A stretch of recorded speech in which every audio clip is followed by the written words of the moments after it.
the Strengths Roadmap is loving it. And Jessica, you did such a wonderful job of describing that. I want to just dive in and give you some of the things that we think you need to do to love your strength as part of your roadmap of what do you do next now that you know your strengths. So one of the things that we know is that if you tell people about your strengths, you grow and you develop. And we learned this from a study that we did that found 10 conversations about your strengths gives you incremental impact every time you talk about them. And we did this by studying students at the University of Minnesota, where they have every single new freshman take the Clifton Strengths Assessment. So we asked them, as a strengths-based school, we asked the students how many times they talked about their strengths with someone, their professor, a fellow student, and then we asked them how they felt about their college experience. We looked at their grades. We asked them about how they felt about their daily life, and we even found they had better relationships with their parents, incrementally every time, up to 10 conversations, and after that it just held strong. So it's a simple act, just telling people about your strengths. It's not egotistical. It's called being grateful for what you've been given and letting people know what you have. This is super important. So tell people your strengths. The second thing is, and I'm not going to go through this activity in full, we're going to do it quick style, but this is called studying your success. So I want you to think of a recent success, big or small, any success, and write it down. And then I want you to write down why you were successful. What made the difference? Was it someone else helped you? Was it you did something important? Was there a critical moment? Was there outside forces? Whatever it was, think of all the different reasons why you were successful. Really study it. And lastly, look at each one of your top 5 strengths and say, how did I use that strength to help me be successful in that moment? This is a simple way to study your success. And you guys can keep working on this. You can do it whenever you want. Take a picture of the slide. This is a great activity to do with your team to help them learn to love their strengths and to see that they've been successful because of who they are. And that, they may not have discovered that. You know, there's some principles to studying success. Oh, you want to go back? Let me add one thing on this. Some people get a little bit weird about thinking about their successes. Another way that you can phrase this is, tell me about a time or think about a time that you impacted someone else in a positive way. Oftentimes when we're impacting other people, it makes us feel good and we're using our talents as well. So a recent success is a great way to do this. And another way you can ask is to just tell me about a time where you impacted someone else. I like it. Good job, good ad. That was nice. Thank you. All right, so as you study success, there's key principles to doing this right and wrong. There's what I call counter-duplication ways and duplication ways. Counter-duplication is you blame only outside factors. I'm just so lucky, and all these other people helped me, and I had nothing to do with it. A duplication way is realize that we're outside factors, but accept that you were a factor as well. Counter-duplication, cherish good luck. I'm just lucky. Duplication says, cherish who you are. I'm talented. Counter-duplication says, I'm going to bury my talents here. Have you ever been given a compliment and you're like, no, I'm not really that great? It's an interesting way to go about it, but the duplication way is to recognize your talents. Oh, that's my maximizer. What? What's that? Let me tell you, because this is number 9 and I'm almost a 10. It's also self-centered to say, no, I'm no good. Who are you making it about? Making it about yourself. You thought you were trying to be humble, and yet, ironically, you did the opposite. Right? When you don't just say thank you, or that's my maximizer, or this is how it happened, you are actually not being grateful for what you've been given, and you're making it too much about yourself, and you end up being the prideful person you didn't want to be. So understand your role, that you played a role. It wasn't all you, and that's not what we're trying to say, but you had a role. Lastly, Counter-duplication denies the success. No, it wasn't really that big of a deal. Whereas duplication says, take ownership of your success. This is something, duplication is just a special moment. It's just a special moment where someone has a realization that I can do that. That's all it is.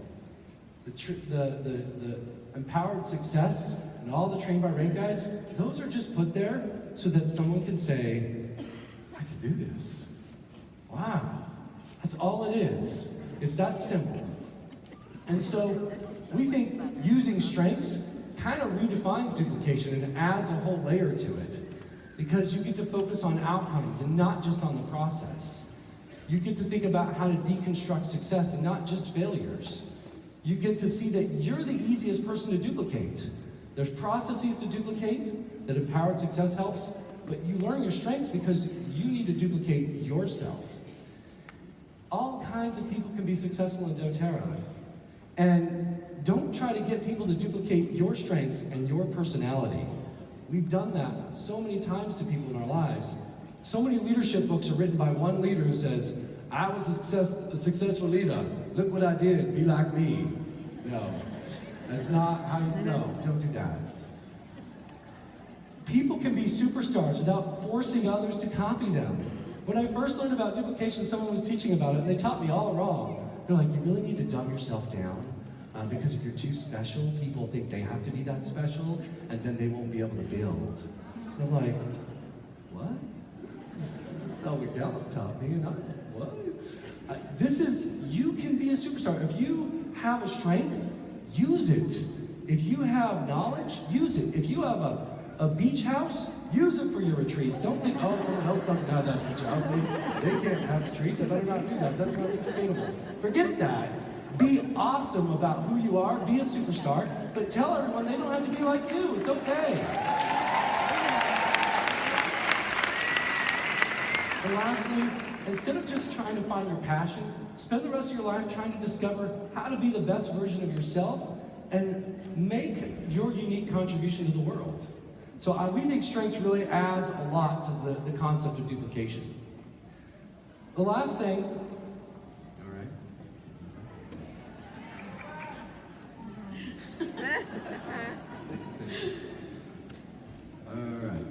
all right, so the last one in this is to recognize talent. Catch someone doing something great on your team. I'm not going to go too much into this. It's a simple concept. Build a culture of recognition.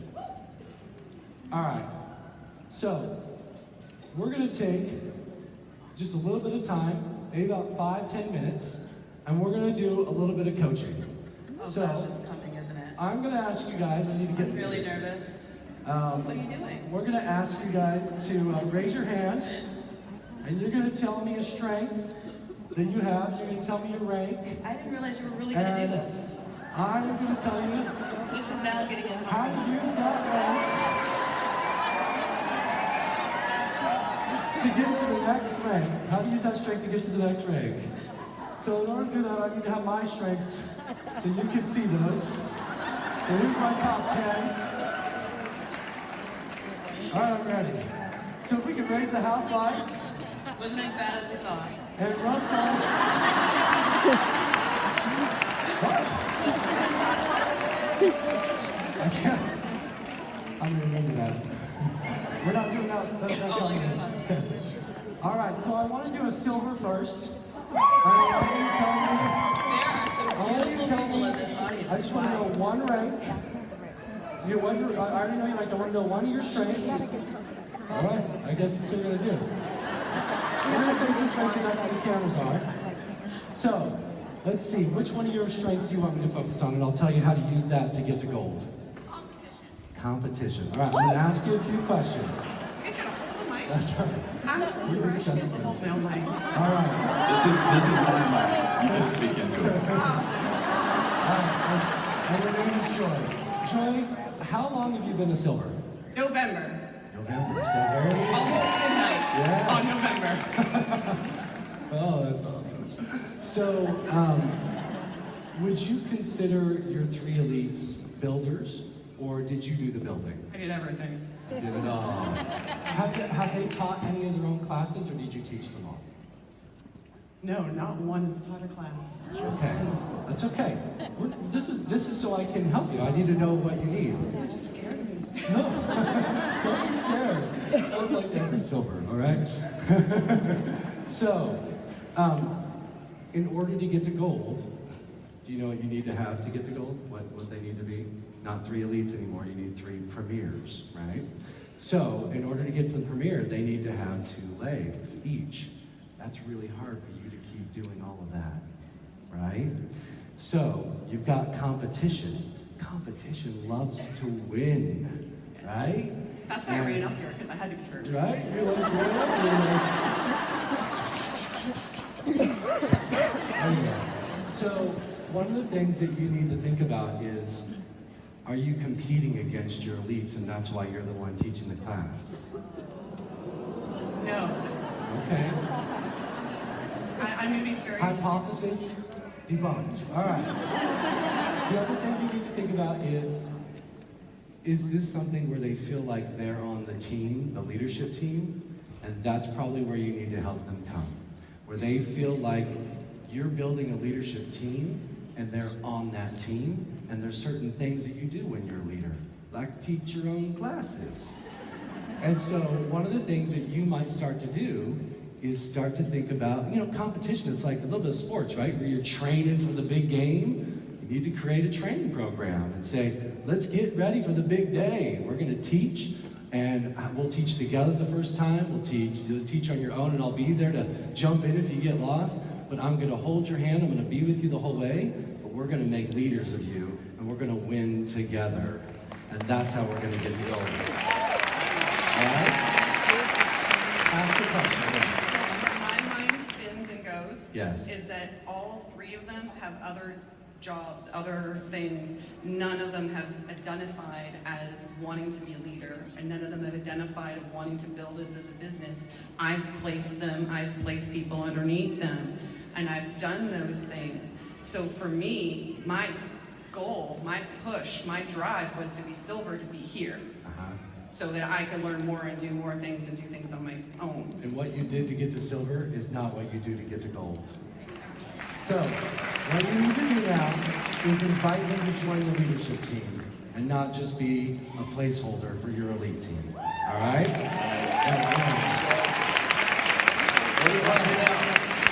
now, I'd like a gold. Let's find a gold. Russell, you find it. Right here. All right. Up here. Nice try. All right. Is this boring? Should we stop real quick? All right. All right. So, which strength do you... Connectedness. Okay. I was like, there's nothing on there. All right. Connectedness. Yeah. How long have you been a gold? October. Ah, that's great. Congratulations. And how do you feel about your premieres? Do you feel like they're building and growing? They are amazing. That's great. They're the reason I'm here. That's awesome. Yeah, they're amazing. So wherever that's of joy, see, that's how it feels when you get to gold. They helped you build there. So, as you think about your gold team, and you gotta help them take the next step, right?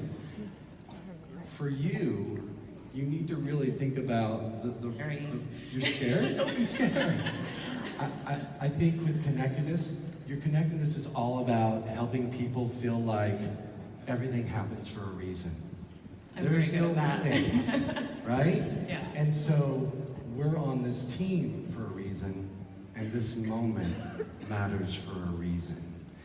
Now, that means the next 6 months, they're gonna happen for a reason, and they're gonna be special. And so you can get together with your premiers who are so awesome, and you can say, guys, these next 6 months were meant to be epic. And we are gonna run hard together, and let's map out what that's gonna look like, and how we're gonna get other people to join our leadership team. Because those premiers, they probably don't feel like they have leaders yet, and they need help finding their leaders. And you need to create a culture that says, we're building something bigger and better than just selling a product. I can do this. Yes. You got it? Okay. time for one more lucky person. One more. All right, let's do a platinum. Let's do a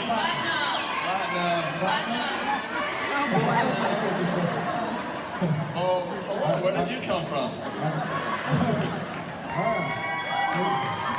right. So you're platinum? I'm platinum, yes. All right. How long have you been platinum, Michelle?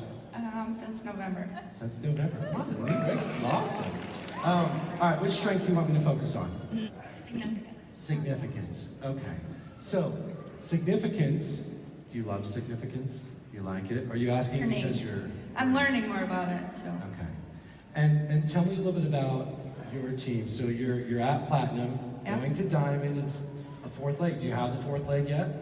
I just got a fourth leg last month. Ooh, Brand nice. new.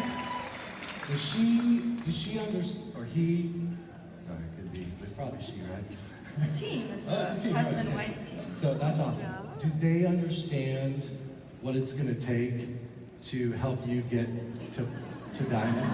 No, they're just starting. Brand new with dōTERRA. Okay. And do they know they're builders yet? Just curious.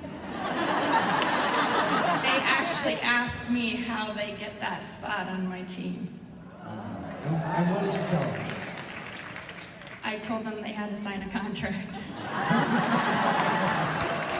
So basically you set clear expectations with them of what they need to do. Yeah. So they need to know that you are on a mission.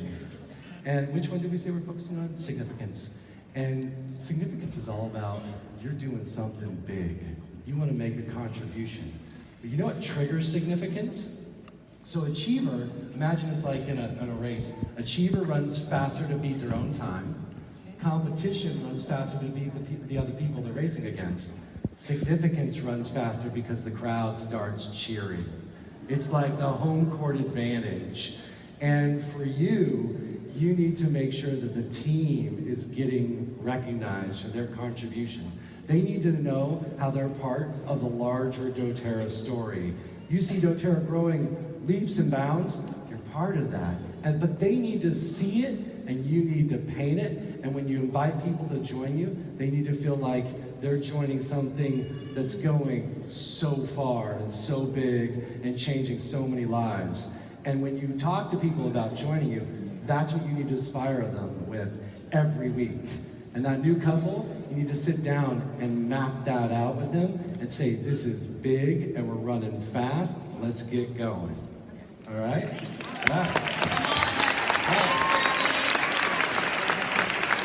job. All right, so imagine if I could have done that for every single person here. Wouldn't that have been awesome? You probably all would have been happy just to stay here and do that. But I gotta tell you, wouldn't it be cool if there was a way when you go back and you have your team strengths, if they could have a moment where someone told them how to use that strength to build dōTERRA as a business? What if Gallup and dōTERRA had worked on a tool that kind of helped to do that?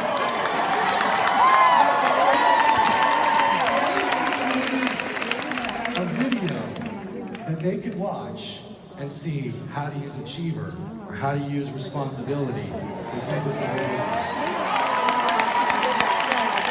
So, let's play the responsibility video so you guys can see what it looks like and get excited.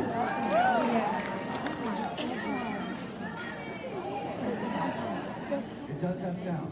To do what you say you will do. Your responsibility talent means you take psychological ownership of your commitments, follow through and deliver on your commitments. You are consistently dependable. Your responsibility talent will serve you well as you build an amazing dōTERRA business. Once you commit to something, your responsibility talent drives you to accomplish it. You work hard and are determined to do your best. Because of this, setting goals for yourself and your business serves as a catalyst for growth. Because people know they can trust you to do what you say you will do, they might ask you for more than you're able to deliver. Understand your limitations and avoid overcommitting. Be selective with what you take on and don't try to be everything to everyone. Support your team by connecting them to the resources they need rather than doing the work for them. When you invite, present, and enroll, build trust with each new customer and builder by letting them know what you commit to as their wellness advocate and leader. Your builders will appreciate your help as they begin building, but they will come to a point where you will need to relinquish your role and let your leaders grow. Although you might worry that they won't get the work done, you will need to trust others. Build trust in your team by getting to know what you can trust your builders to do. It is important to you that others know you are trustworthy and reliable. Foster these values throughout your whole team to create a culture of conscientiousness and dependability. Your responsibility talent is a powerful tool as you build your dōTERRA business. You can bring a strong code of ethics to your business. You respect others, you live by principles, you keep your promises, and you believe your word matters. When you take ownership of your business, you will do whatever it takes to make it work.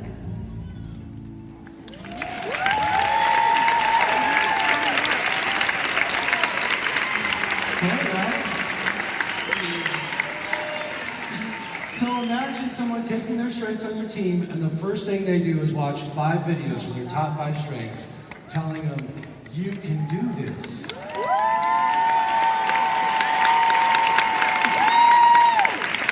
Imagine you have someone on your team and you don't have that strength, and you're wondering, how can they do this? You can watch the video too, right? These become very useful for you coaching and giving you ideas. Listen, when you're doing these things, you're just giving examples. You're not saying this is how you have to do it, but you're just trying to help people think about and give them ideas on how to build a business. Now, I want to just kind of tell you what I was doing when I was out there coaching. This is the model I follow. The first thing I want to know is their situation. How long have you been a gold? How long have you been a silver? How are your legs doing? You may think you know your team, but what's more important is to see how they perceive their team. Because feelings are facts, and you need to know what their facts are. You need to know their goal. Do they want to get to gold? Is their goal based on fear, or is it based on courage? You want to understand how they're thinking. You want to know what are the critical business activities to do that. Luckily, we have so many great tools that don't make you guess what the critical business activities are when you're at gold or when you're at platinum or diamond. Now you have a lot of things that can help you learn what those are. Strengths and all of these new tools you've been given are doing the same thing. It's just individualizing the approach for that person and helping them and meeting them with where they're at. And lastly, use strengths to then help them know how to do those critical activities. Don't try to help them use strengths too prematurely. If you try to help them do strengths at their goal, that's too fast. How do I use goal? How do I use competition to get to goals? I wasn't able to help that person know how to do that. But when I knew the critical business activities that they had to focus on, now I can help them use their competition. Focus strengths on activities because it's how you do those activities. And that's where you become a much more powerful coach. The next thing you want to do is you want to duplicate success. And I had a leader that was platinum that I was coaching in front of their whole team, and they said, I struggle getting people to host classes. And I thought about that, and the team started saying, oh, you could try this and that. And I said, everybody stop. Because the normal thing you want to do here is you want to problem solve. You want to give them all your ways of getting someone to host a class. Or you make them, oh, let's see, how can you use your strengths to do that? That's a better way. But the best way is to ask a certain question. Have you ever done it before? And she said, yes. And I said, tell me everything. And she told me all about how she did it. Now, she started telling me about it, and the team started to freak out a little bit. She said, oh, well, every time someone signs up, at 10 days, I have a one-on-one with them. And then at 30 days, I have another one-on-one with them. And then at 45 days, I have another one-on-one with them. And the whole team's like, wait, are we supposed to do this? Should we write that down? That sounds crazy. And the leader was like, I don't think that's duplicatable. I'm like, not for you guys, but she has discipline. this is duplicatable for her, right? Again, strengths are so you can duplicate yourself. You're the easiest person to duplicate. And when I said, okay, so you've gotten someone to host before, and this is how you did it, could you do it again? And that's the second thing you asked, can you do it again? And she said, sure. I said, can you do it the next 5 times, and then we'll talk about it? She said, absolutely. This is a great way to redirect when someone comes to you and says, I can't do something. I struggle getting people to sign up on LRP. Have you ever done it before? Can you do it again? A brand new builder, I've never taught a class. Have you ever taught someone to do something before? Can you do that again? That's all I'm asking you to do. And then they can tell you how they've used their strengths to already do it. And you don't have to guess and make something up. You get to actually have duplicating success be a coaching strategy. Some things that you want to think about when you're doing this, and is that success and perfection are 2 different things. All right? And a lot of your people need to know this when you're coaching them. So as an activity, if we can bring up the lights real quick, I just want the diamonds and above to participate in this stand-up activity. And I want you to be really honest. You just bring the lights up so that they can see all the diamonds and above standing for this. So, stay seated, but stand up, all diamonds and above, if you ever forgot to follow up with an enrollment. All right? Sit back down. Stand up if you were ever nervous to teach a class. All right, sit down. Stand up if there are still days you doubt yourself. Stand up if you are disorganized. Stand up if your house is messy. Stand up if your kids fight. Stand up if someone in your downline's upset with you. I want you to know faster. All right, we lost it down. But here's the thing. You were successful even with all of that imperfection. You do not need to be perfect. Can I just say that we are all perfectly imperfect human beings. And that's something to clap for. Yeah. Perfectly imperfect human beings. All right, so here's your strengths roadmap. Learn it by highlighting your strengths in your report and figuring out what really resonates with you. Discovering your team's strengths and seeing how they're using theirs and to do their business. Love it by telling everyone your strengths at least 10 times or more. Study your successes and see how your strengths played a role. Recognize talent on your team and see when someone catch people doing something great. Live it by giving people examples, using the strengths videos to give people examples. And getting specific by using strengths to coach them how to do activities and not just big overarching concepts. And finally, continually coach, duplicate success, help people really understand that their successes are teachers and they can help them. And you can learn from failures too, we're not saying that, but you can learn a whole lot if someone's already done something once and they just want to do it more. Help people to do what they do best every day. We hope that you feel that you are so unique, that you're so special, and that you matter so much. If you focus on people's strengths and you follow this roadmap, you will do more than just use an assessment. You will focus on the best of what people have to offer. You will do what the previous speaker just talked about, of finding what's great about people all the time, in everyone. They don't have to be perfect, but you can be successful and you can be great. Thank you for having us here. Thank you